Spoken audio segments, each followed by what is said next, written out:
At the moment I'm trying to learn a bunch of stuff from history. I'm reading through a short encyclopedia of world history here, just to give myself an education that I didn't really get in school, to be honest. So, there's a lot of dates and stuff to memorize, and that can be difficult or next to impossible maybe. But I happen to know a memorization technique for numbers that I'm going to share with you. Now, this is applicable not just to dates, but any numbers. In fact, even long strings of numbers. Now, you're going to find this a little bit strange, but humour me. I want you to imagine in your mind the Greek philosopher Aristotle. If you don't know what he looks like, just picture the archetypal Greek philosopher with the long robes and the white beard, and imagine a big letter A on his chest. That'll do just fine, because all we need to do is differentiate him from the likes of Socrates or Plato or some other philosopher. Okay? A for Aristotle. If you've heard of Aristotle before, you're going to remember that. Alright? Now, I want you to picture him holding a model of the earth in his hands. And the model looks like this. It's not flat, it's a sphere. Right? And around the earth is a small moon and a small sun attached with rods so that they can create orbits around the earth. Right? It's an incorrect model of how the universe works, but it's the model that Aristotle came up with. That the earth is round and that it's the centre of the universe, orbited by the sun and moon and stars. Now we're going to add something a little bit strange into this mental picture. I want you to imagine this guy standing on the surface of Mars. Just on Mars with the red rock around him and the pinkish sky, and you can even imagine a little Mars rover sitting there in the background somewhere.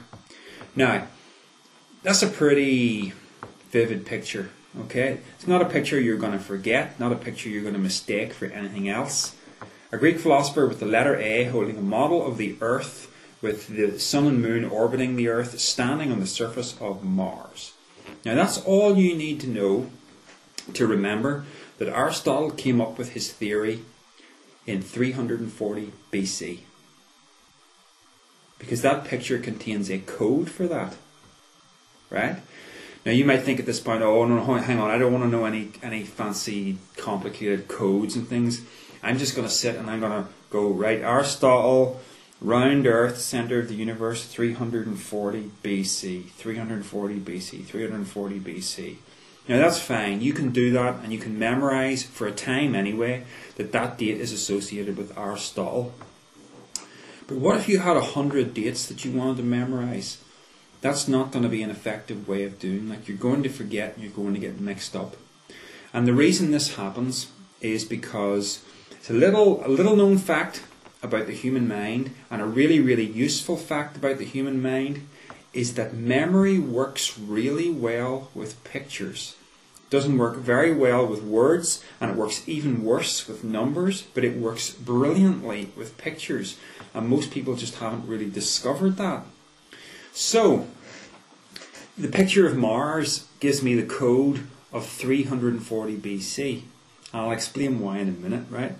Let me give you another example of this. I want you to imagine Galileo with a telescope peering out the window, and he's looking through the telescope and he's making a drawing of what he can see. And he draws Jupiter. And Jupiter has got little moons around it.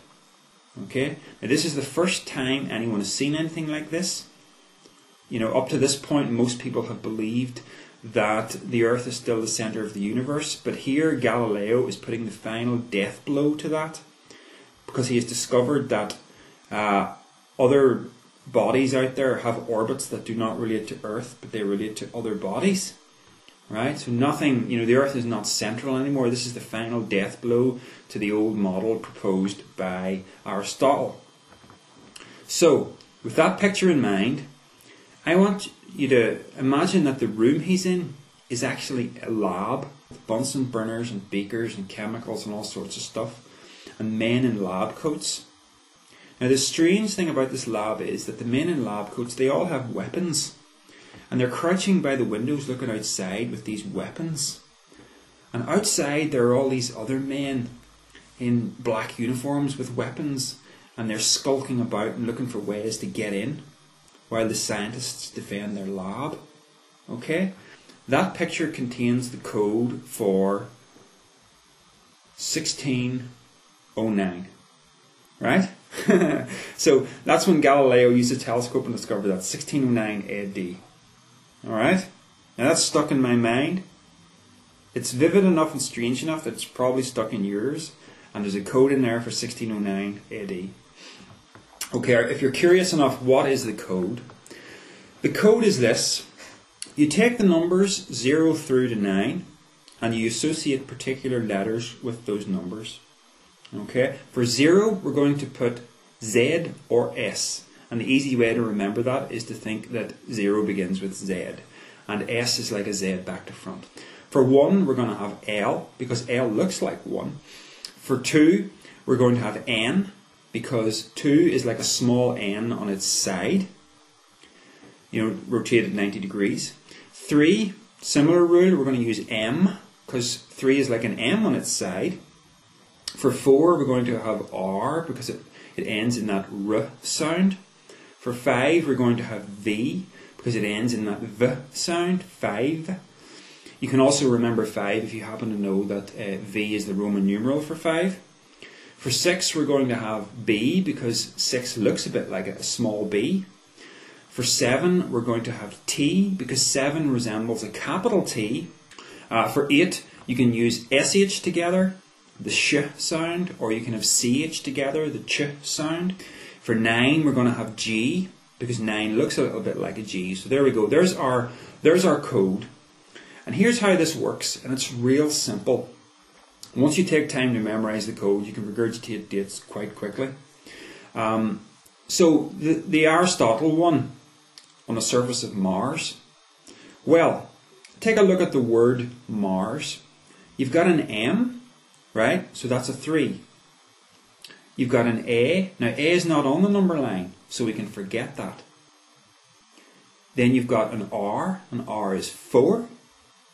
And then you've got an S, and S is 0. So Mars translates to the number 340. Okay? Now, what about AD or BC? I didn't bother including that in the picture because I happen to know that the era of the Greek philosophers was a BC era, so I'm not really concerned with that. If that's something that you would struggle to remember, well then add something more to the picture, like for instance, any dates that you want to remember that are BC, place a caveman somewhere in the background. I would suggest something like that, but I don't really need that in this case, so I didn't bother incorporating it. Now, the picture of Galileo in the lab with the siege going on, that is a trigger for me to remember the phrase lab siege.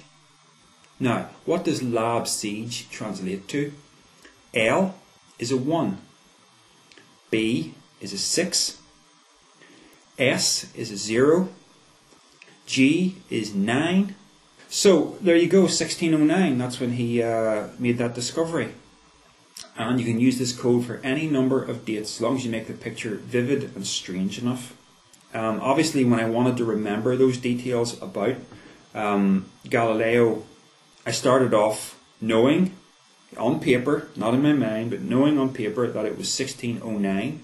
So I wrote down LBSG. I wrote those down and I looked at it and I tried to add in letters that would make this into a recognizable word or words that I could turn into a picture. Now you may think you would hit the wall on this stuff on many occasions, but you don't really. The letters in the code are deliberately consonants, which allows you the full range of vowels and any other consonants to make up English words. And our vocabulary is very, very rich. No matter what sequence of numbers you come up with, you will be able to associate a word or words with this that will make sense, and that's the beauty of it.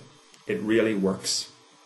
Now, it's not just useful for dates. You can use this to memorize any string of numbers you want, whether it's phone numbers, or in my case, I took time to memorize my library card. It's 10 digits, which I was able to break up into 4 words that I was able to create a vivid picture of. And even if you don't want to take time to memorize this code, it is possible to use the simple idea that memory works brilliantly with pictures to your advantage. It's just a little known fact that is really, really useful to know. Imagine I knew that back in school. You know, I would have aced my history exams, that's for sure.